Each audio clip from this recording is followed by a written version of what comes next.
Boa noite a todas, todos e todes. É muito bom poder estar aqui com vocês em mais uma reunião do grupo de estudo e pesquisa do grupo de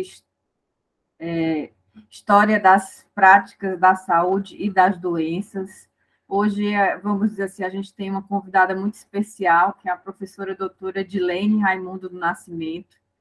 A professora ela é pesquisadora, possui graduação em medicina pela Faculdade de Medicina da Escola Técnico Educacional Souza Marques, tem graduação em Serviço Social pela Universidade Federal Fluminense, mestrado em Saúde Coletiva pela Universidade do Estado do Rio de Janeiro e doutorado em História pela Universidade Federal Fluminense.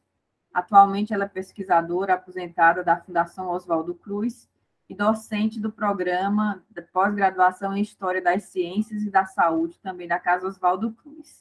Tem experiência na área de medicina e da saúde pública, com ênfase em História da Medicina, atuando principalmente nos seguintes temas: História das doenças, política de saúde, representação social da doença, saúde pública e Brasil. Hoje, na coordenação dessa reunião, vai estar eu, professora Ana Karine Garcia e a professora Sara Sully. Então, a professora Dilene vai falar para a gente sobre história e historiografia da saúde e das doenças no Brasil.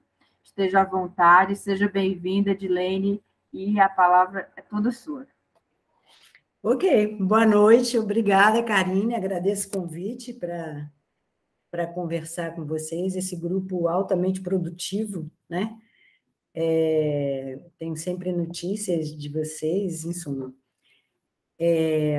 E aí é o seguinte, a minha área de pesquisa, mais especificamente, é a história das doenças, certo? Mas, em suma, tem história da saúde pública, história de políticas públicas, etc., mas sempre mais voltado para as doenças, especialmente as epidemias.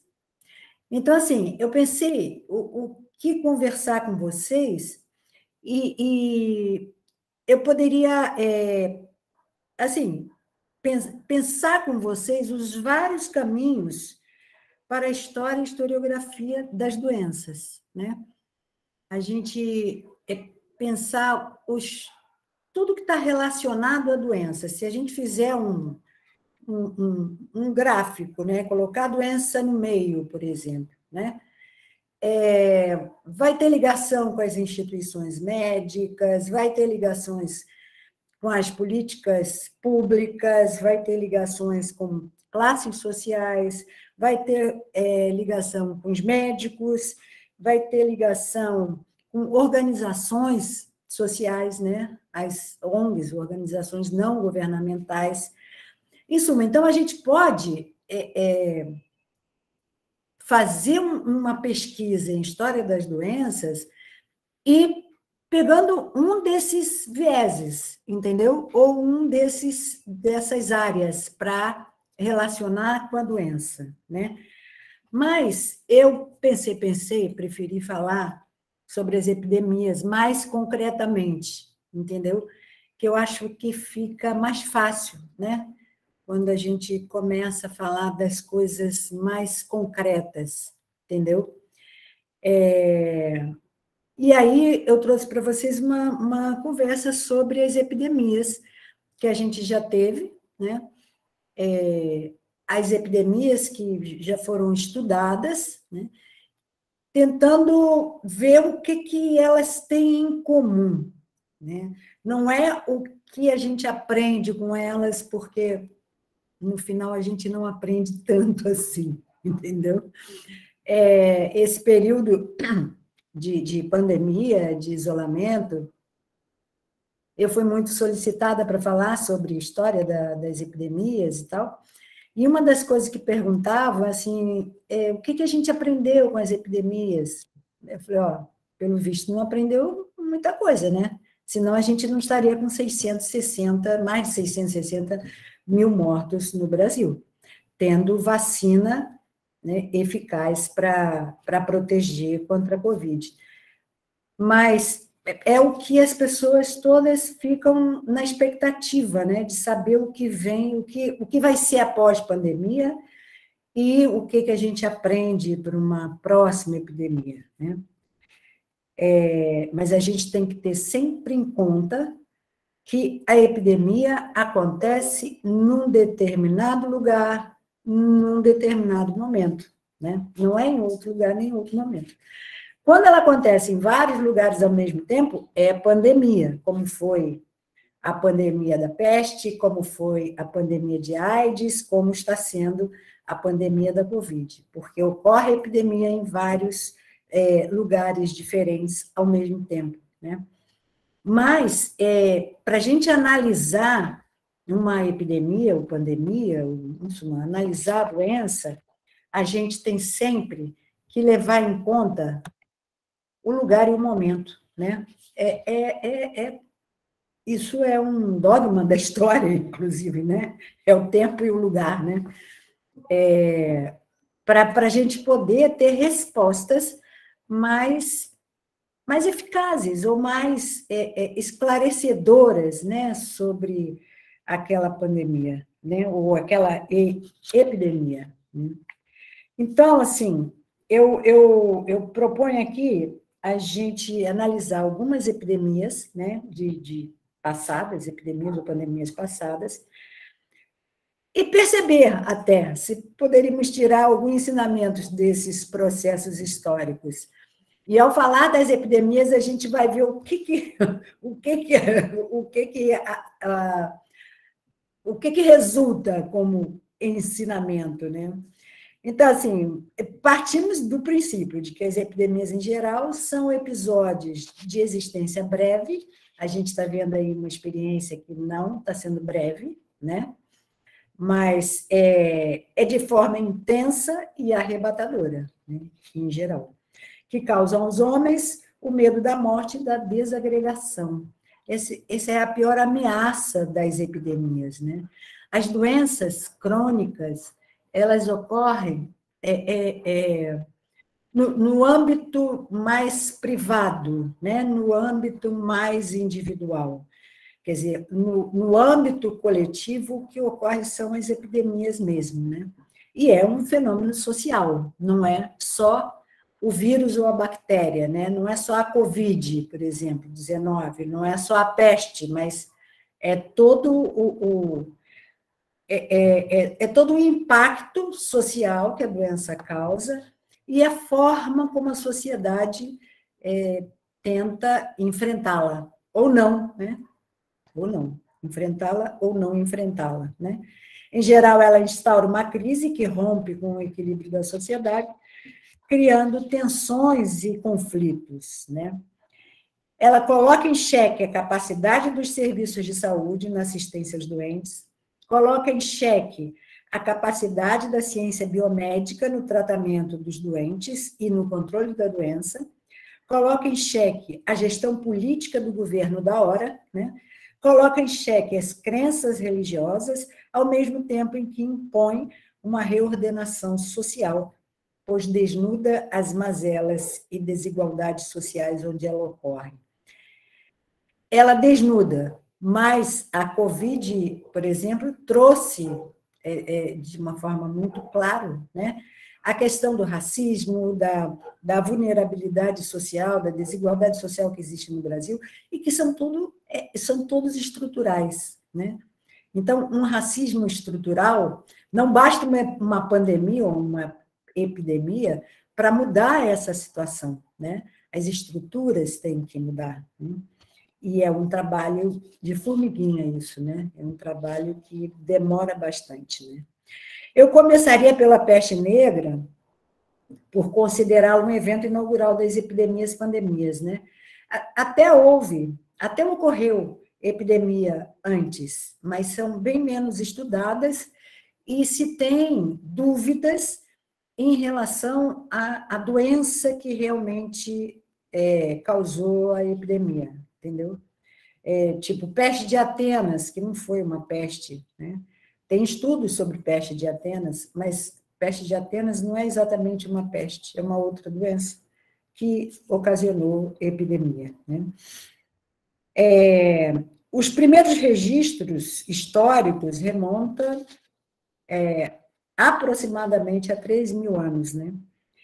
Chamaremos aqui de modo arcaico de representação do fenômeno patológico, fundamentado, primeiro que tudo, na ideia de que a doença, como de resto, todos os outros fenômenos naturais, é uma manifestação divina. Ou seja, para aquilo que os povos antigos não tinham uma explicação na ordem do natural, era necessariamente sobrenatural.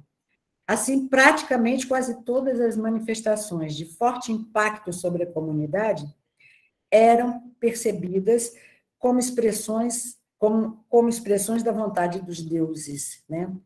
Eu, pessoalmente, e eu sei que isso aconteceu, porque a gente tem um registro, quando a AIDS surgiu, eu ouvi comentário o seguinte, na área da saúde: isso é um castigo divino. Como um castigo divino? É Deus castigando os homossexuais, né? Porque a Bíblia não aceita essa condição, né? Ou essa situação, ou sei lá, não aceita a homossexualidade, né? Então, isso é castigo divino. Então, assim, o que as epidemias nos ensinam, vamos vendo, né? O que elas podem ensinar, né? Na Ilíada de Homero, não temos, como hoje, uma representação de caráter científico do surto epidêmico. Ao contrário, lemos no poema uma descrição dramática dos efeitos da ira de Apolo, né? Deus Apolo, frente a uma ofensa recebida da parte dos gregos. E o trecho da Ilíada, né? E chegou como chega a noite, num dos versos da Ilíada, que fala da peste mesmo, né? E diz que chegou como chega a noite, em sua impactante contenção, resume magistralmente aquilo que hoje os estudiosos da peste bubônica identificam como um dos traços característicos de um importante evento epidêmico, que é seu súbito aparecimento, né? Em geral, as epidemias surgem de repente, né? Então, desde então, da peste negra, né, e chegou como chega a noite cai, né? A noite cai, essa simbologia, né, de que a noite cai. Então, assim, a epidemia cai, de repente, em cima de uma sociedade, né? Num modo bastante diferente da dicção arcaica da representação da peste, Boccaccio nos oferece, numa perspectiva que podemos chamar de histórico-racional, uma explicação das origens do surto na cidade de Florença. Assim, o que a história registra como a peste negra, que devastou a Europa de 1348 a 1351, é objeto de minuciosa descrição na obra Decameron, de Giovanni Boccaccio. Iniciada com a chegada da primavera, a peste em Florença mobilizou tanto as autoridades quanto a população da cidade, que procuravam de todas as formas controlarem sua virulência. Assim, Florença foi palco de muita reza e inúmeras procissões, organizadas com o objetivo de aplacar a ira divina. Boccaccio articula, assim, de modo harmonioso, perspectivas diferentes para o mesmo evento. Simultaneamente, é um testemunho, até hoje válido, do ponto de vista científico, da sintomatologia da doença. Lê-se em Decameron uma descrição literária altamente elaborada dos horrores provocados pela experiência da catástrofe. Essa descrição, Boccaccio chega a fazer uma descrição clínica, eu não vou ler aqui a citação dele, mas isso... Ele chega a fazer uma citação, uma descrição clínica que em 1899, quando a peste aportou em Santos, Oswaldo Cruz fez praticamente a mesma descrição, né? Só mudou alguns termos, porque de 1341, né? Assim, o vocabulário era um, né? E em 1899 era outro. Mas a descrição é a mesma, né, da clínica dos pacientes, né? E aí, ele depois de descrever a clínica da peste, e indicando, inclusive, a existência dos bubões, né? Ele relata que uma das maiores dificuldades era dar sepultura aos mortos. Ele diz o seguinte: para dar sepultura a grande quantidade de corpos, já não era suficiente a terra sagrada junto às igrejas. Por isso, passaram-se a edificar igrejas nos cemitérios. Punham-se nessas igrejas às centenas os cadáveres que iam chegando e eles eram empilhados como as mercadorias dos navios. Esses relatos históricos sobre a peste no século XIV são impressionantes. Agora, mais impressionantes é a repetição dessas situações, entendeu? A gente vai chegar lá, né? Segundo Delumeau, as fontes sobre o período calculam o total de mortes pela doença em torno de 1/3 da população do continente.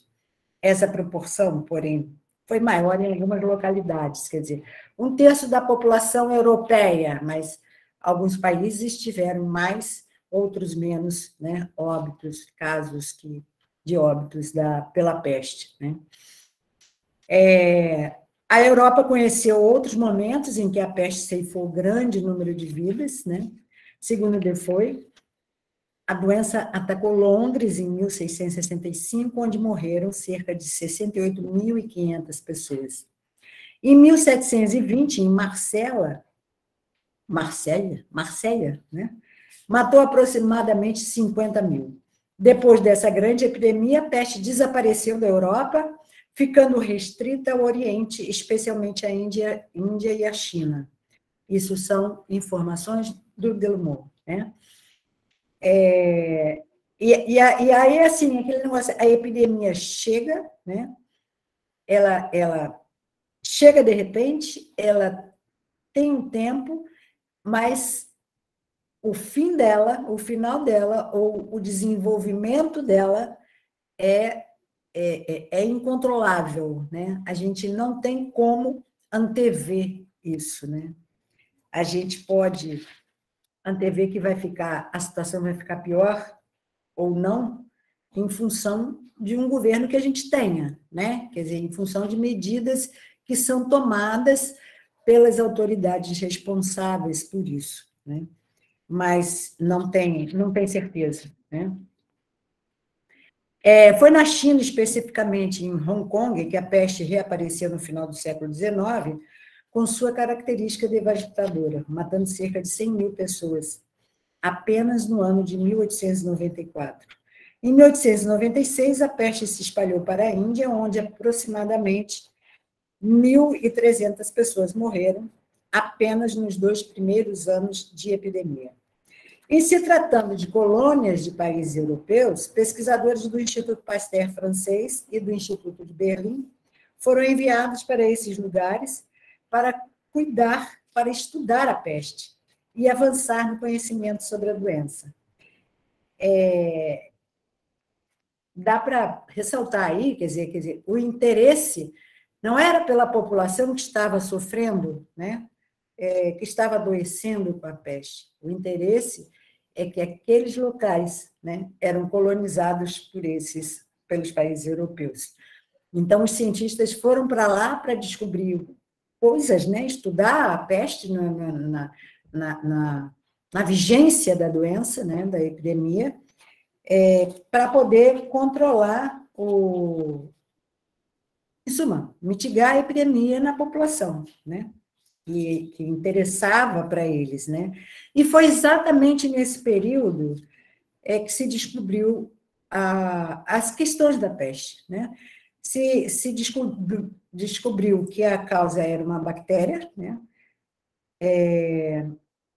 Bactéria essa que estava nas pulgas dos ratos, então se desvelou a cadeia de transmissão da peste, né? É o rato com a pulga infectada pela bactéria, né? Essa pulga pica o homem e transmite a bactéria para o homem, e o homem, então, vai desenvolver a peste, né? Eles também descobriram nesse momento, 1894, 1896, né? Tudo se descobriu. O soro e a vacina da peste.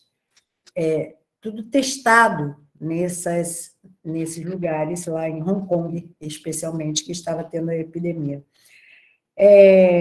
E também teve outra coisa, foi a vacina, o soro, né? E a cadeia de transmissão da peste e a bactéria, né? Como é que se transmitia. Em 1899, a peste, essa epidemia foi debelada, né? Ela acabou, né? Em 1899, a peste retornou à Europa, especificamente à cidade do Porto, em Portugal, originária provavelmente da Índia. No mesmo ano, a peste aportou pela primeira vez na América do Sul, no Paraguai. O aparecimento da peste nesses países gerou um temor nas autoridades brasileiras de que a doença chegasse ao Brasil em virtude da proximidade geográfica e do intenso fluxo de comércio e de pessoas existentes entre esses países. Só que dessa vez não estaria nas preces e procissões a salvação da população. O conhecimento sobre a doença havia avançado e a bacteriologia despontava como área de conhecimento que possuía a ferramenta adequada para enfrentar a doença. Causada pela bactéria, agora denominada, ela teve um outro nome, depois passou a se chamar Yersinia pestis, né, como é até hoje. Ela, então, é transmitida ao homem pela picada de pulgas infectadas pelo sangue de ratos pestosos.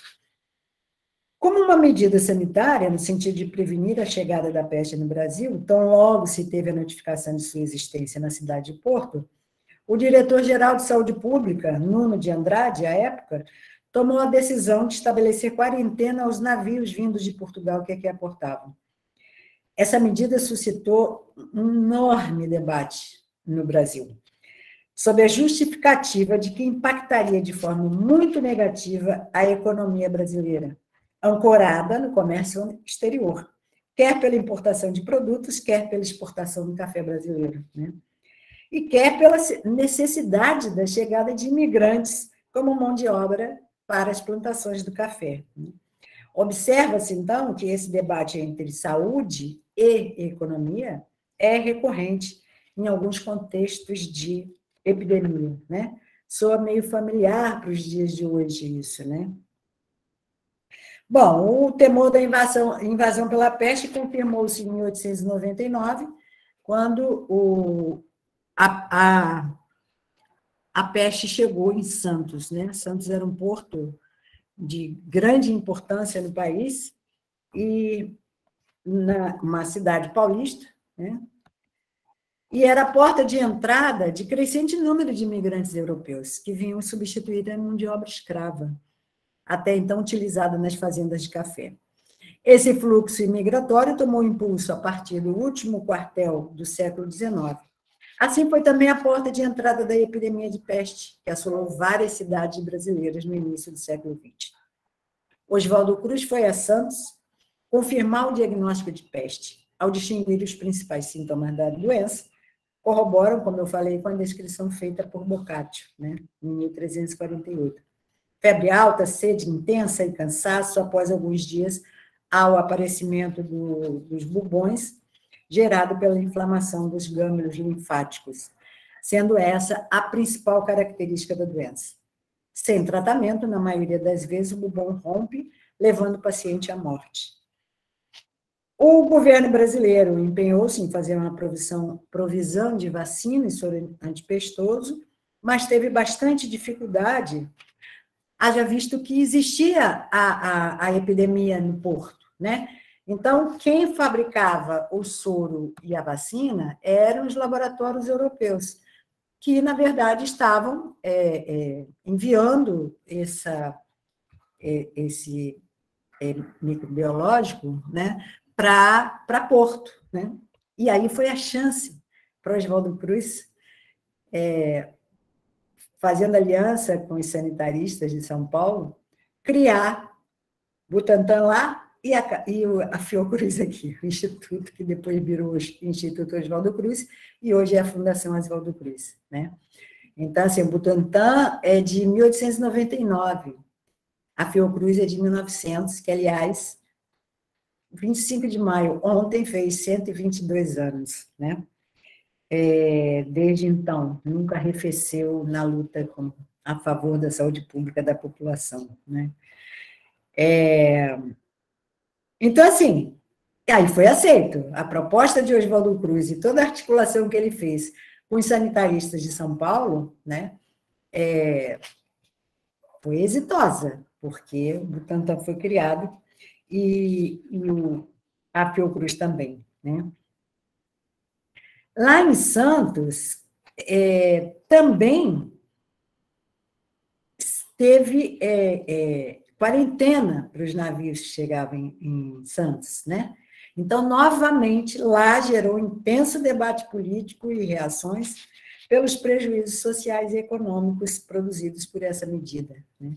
Quer dizer, a saúde pública definia a quarentena como uma medida para conter a doença, né? E as classes mais abastadas, certamente, que é quem lucrava com esse comércio exterior, né? E com a exportação do café, reclamava muito, né? Inclusive, houve movimentos mesmo, movimentos públicos, né, contra a medida da quarentena, né? Nessa época, quer dizer, 1899 em Santos, e a peste acabou chegando em janeiro de 1900 no Rio de Janeiro, né? Então, essas novas ferramentas, soro, vacina, a estratégia de caça aos ratos, quer dizer, se eram os ratos, né, os vetores das pulgas, né, na verdade, é a pulga que é o vetor da bactéria, que aí tem também o vetor, vetor duplo, né? Caçar os ratos também seria uma medida de saúde pública eficaz para controlar a peste, né? E aí, assim, junto com isso, chegando a peste à capital federal, Rio de Janeiro. Rodrigues Alves, presidente, assumiu em 1902 e já propôs o projeto de saneamento da capital, né? Nomeou Pereira Passos como prefeito do Rio e Oswaldo Cruz como diretor-geral de saúde pública, ambos com a missão de concretizar esse projeto de saneamento, né, da cidade que o Rodrigues Alves tinha proposto. E a Oswaldo Cruz, ele deu a tarefa de enfrentar as epidemias no Brasil, em especial no Rio de Janeiro, que eram a febre amarela, varíola e, a partir de 1900, a peste bubônica, né? As epidemias de febre amarela eram recorrentes desde o século XIX, levava muitas pessoas ao óbito também, né? E, em suma, quando a gente pensa assim, ó, um terço Em 1849 e 50, teve uma epidemia de febre amarela na capital, no Rio de Janeiro. Eram 266 mil habitantes no Rio de Janeiro. Quer dizer, quando a gente pensa hoje, a população hoje, né, 210 milhões de brasileiros no país todo, 266 mil causou, essa epidemia de febre amarela causou 4.160 mortes. Então, é muito alto o número de óbitos se a gente levar em conta a população da época, né?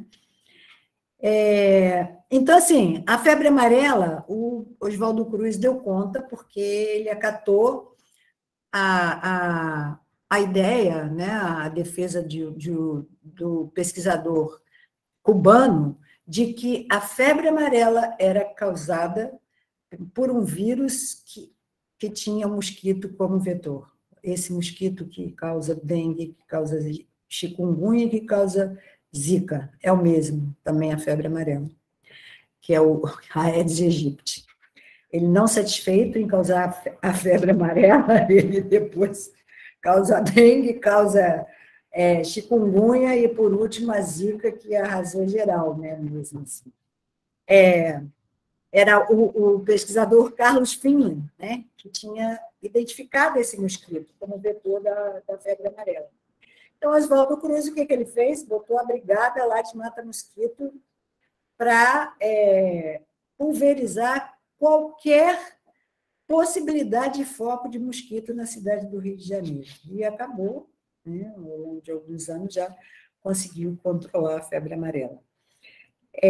A varíola foi um pouquinho complicado, quer dizer, quem faz história da saúde, né, assim, sempre sabe desse episódio da revolta da vacina, que, claro, não era só a vacina que estava em jogo, né, mas era uma política, né, que era uma questão política mesmo que estava em jogo, mas o que resultou foi a revolta da vacina, né, que a gente conhece bem.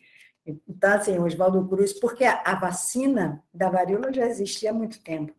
Então, Oswaldo Cruz tentou baixar a portaria de obrigatoriedade da vacina.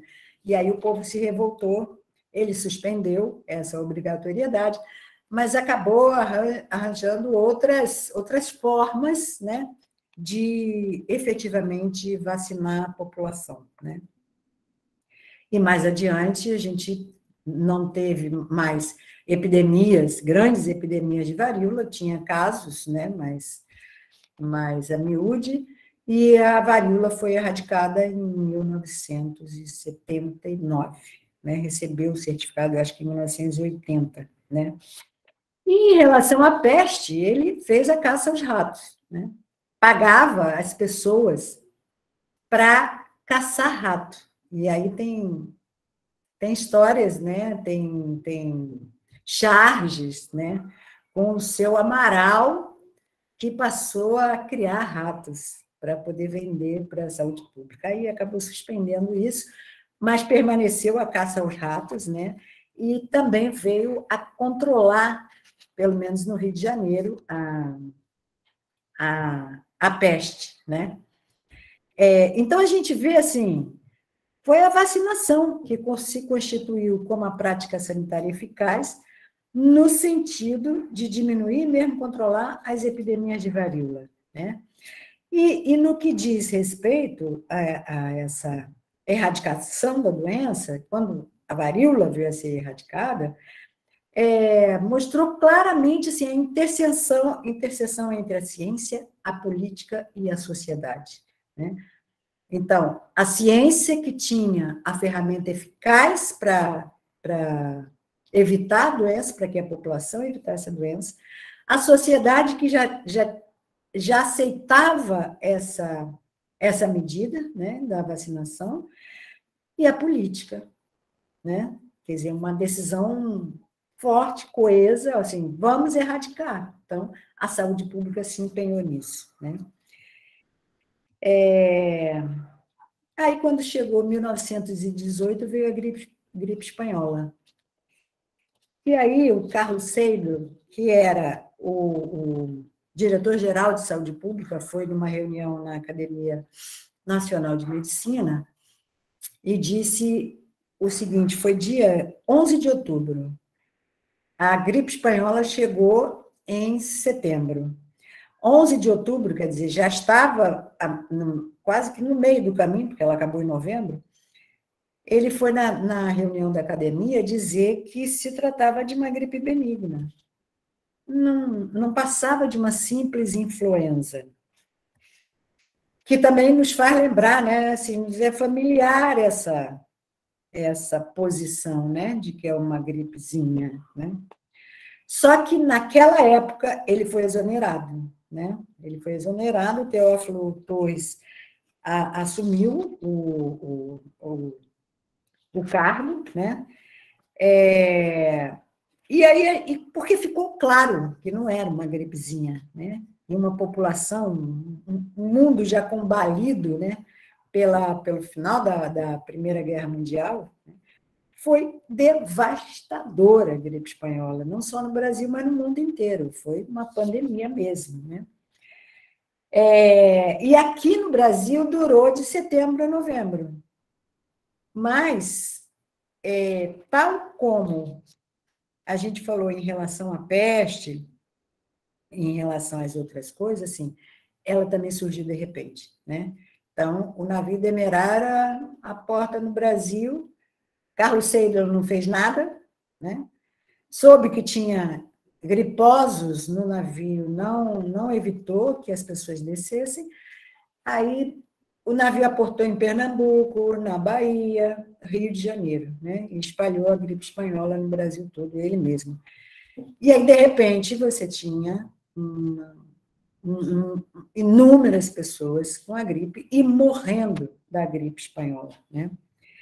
E Nelson Rodrigues, que não viveu essa época, porque essa época, quer dizer, ele viveu, mas tinha 6 anos, né? Então, não deve ser pela memória dele, deve ser pela memória dos outros, que ele faz uma descrição sobre a gripe espanhola no livro é uma estrela, se nasce uma estrela, eu acho que é isso. É um livro de memórias dele, né? Que ele fala como se ele tivesse vivido. Mas ele diz o seguinte, sobre a gripe espanhola, nesse livro, ele diz o seguinte: vinha o caminhão de limpeza pública e ia recolhendo e empilhando os defuntos. Mas nem só os mortos eram assim apanhados no caminho. Muitos ainda viviam. Mas nem família, nem coveiros, ninguém tinha paciência. E alguém para o portão gritar para a carroça de lixo: aqui tem um, aqui tem um. E então a carroça ou o caminhão parava. O cadáver era atirado em cima dos outros, ninguém chorando ninguém. Quer dizer, é a mesma coisa da pandemia de peste, né? Quando o Boccaccio fala que os mortos eram empilhados, né, no cemitério. Né? E essa fala do Nelson Rodrigues, quando ele diz ninguém chorando ninguém, nos remete a Philippe Herrier, né, que analisa o impacto pela morte em massa na ocorrência de uma epidemia, inviabilizando o bem morrer, ao não permitir a previsibilidade e consequente preparação para o fim. A toalete fúnebre, no velório e o enterro são os ritos que envolvem a morte, que cumpre a finalidade de unir o morto a seus familiares e amigos, né? E lhe conferir dignidade. Sem isso, a morte se torna mais temível ainda, né? Então, a gente presenciou, né? A gente viu essa situação ocorrer aqui no Brasil agora com a pandemia da Covid-19 também, né? Especialmente em Manaus, em que as pessoas eram enterradas em covas, né? Covas rasas, abertas ali no sul. Então, assim, a epidemia como fenômeno coletivo requer uma ação rápida e coesa do Estado. Contudo, numa atitude negacionista, ao governo pareceu melhor diminuir, perante a opinião pública, o caráter de urgência e o poder de letalidade da espanhola. Parecia que eu estava falando da Covid, né? Mas não, eu estava falando ainda da espanhola, né? Isso está no livro da Schwartz e Starling, né? Escreveram agora, lançaram ano passado um livro sobre a gripe espanhola, bem interessante. Os cientistas e médicos muito debatiam sobre a doença ainda desconhecida e não chegavam a um consenso sobre qual estratégia terapêutica mais adequada e qual a melhor estratégia de saúde pública para enfrentar a pandemia. Com isso, rapidamente faltavam leitos, remédios, médicos, hospitais para tratar os doentes mais graves e até comida. Em se tratando de uma doença com alto poder de transmissibilidade, a demora na decisão de seu enfrentamento é fatal, levando a uma situação incontrolável.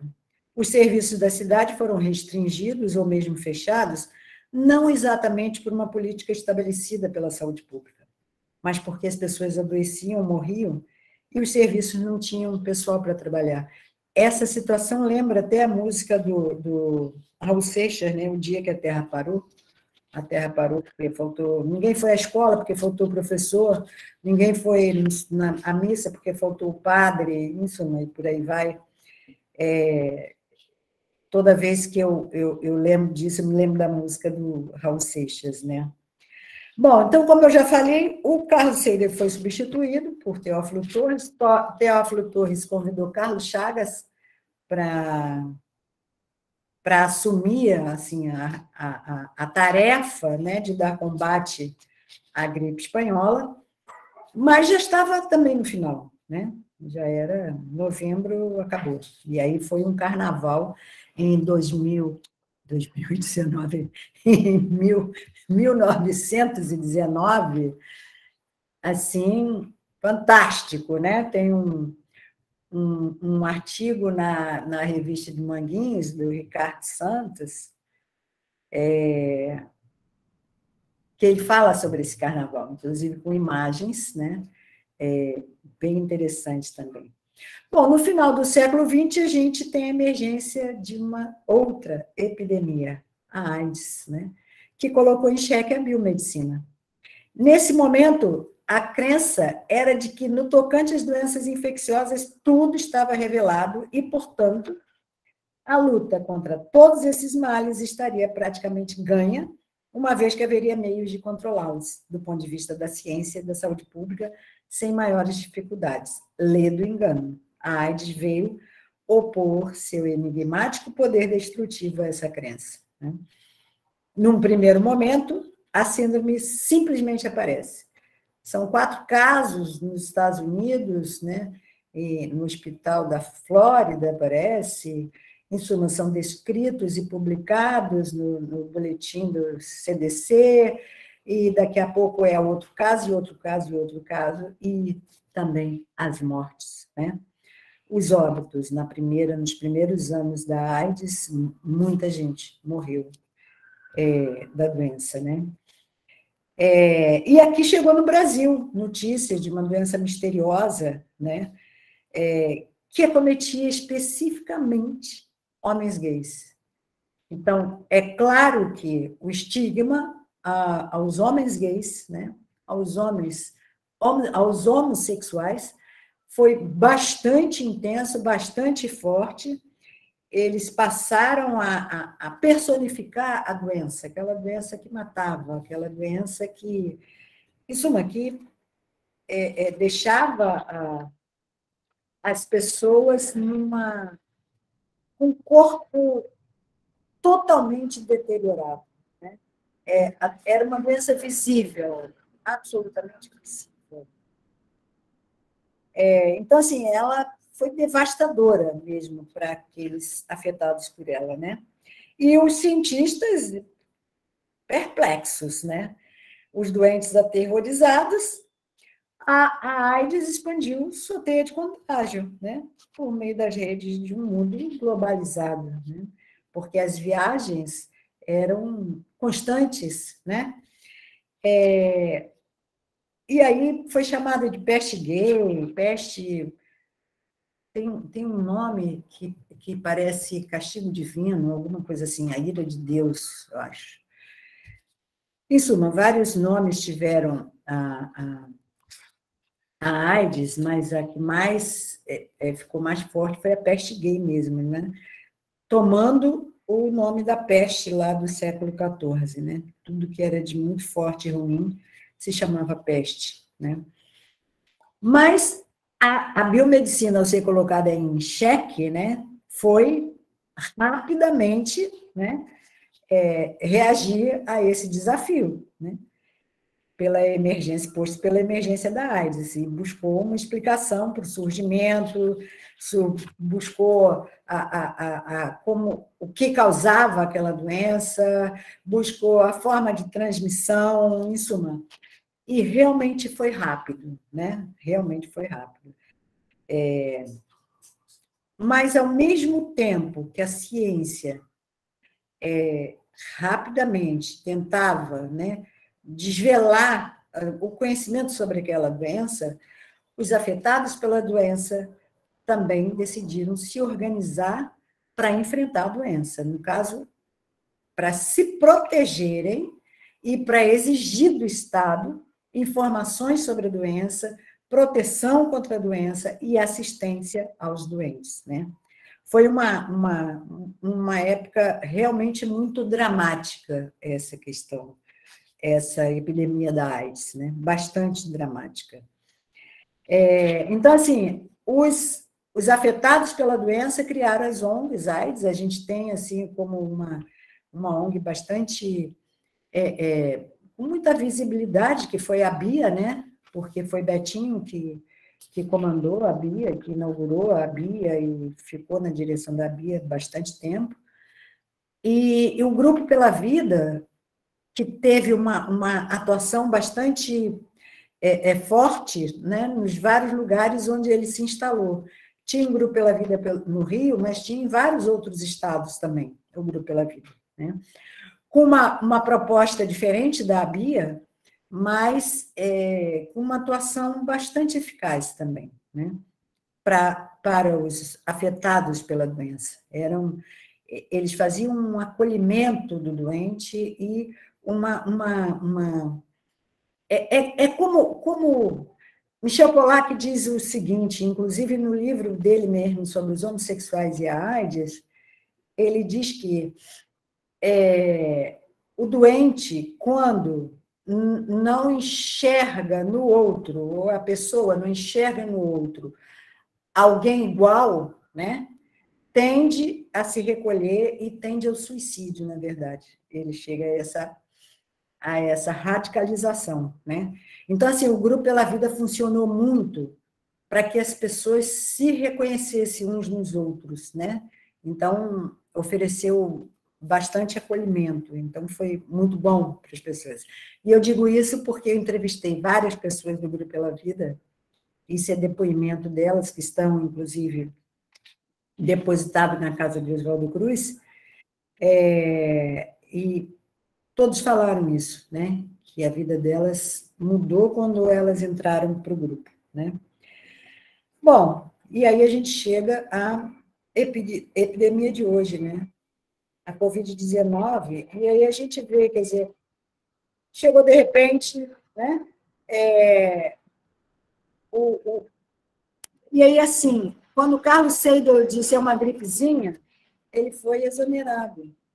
Quando o presidente atual, em relação à Covid-19, disse que era uma gripezinha, que era melhor deixar de mimimi e não parasse de trabalhar, porque ia arrebentar com a economia do país, etc., né? Então, essa dicotomia saúde e economia, né? Foi reinstalada nesse momento, né? E a questão da gripezinha, só que o de agora não foi exonerado, né? Infelizmente. E a gente teve que sofrer o que sofreu em relação à Covid-19 por conta da falta de vacina, né? Então, a gente tem amigos, parentes que morreram, que poderia não ter morrido. Pedro Alau, por exemplo, diz que só 1/4 dos óbitos ocorreriam, talvez até menos, se a vacina tivesse chegado quando deveria ter chegado, né? Quer dizer, já existia vacina no comércio, e a vacina demorou meses para chegar no Brasil, e assim mesmo chegou de conta-gotas, né? Então, o pessoal vai no posto, não tem vacina e dificulta voltar, também tem isso, né? E não é dizer que as pessoas são anti-vacina, não são.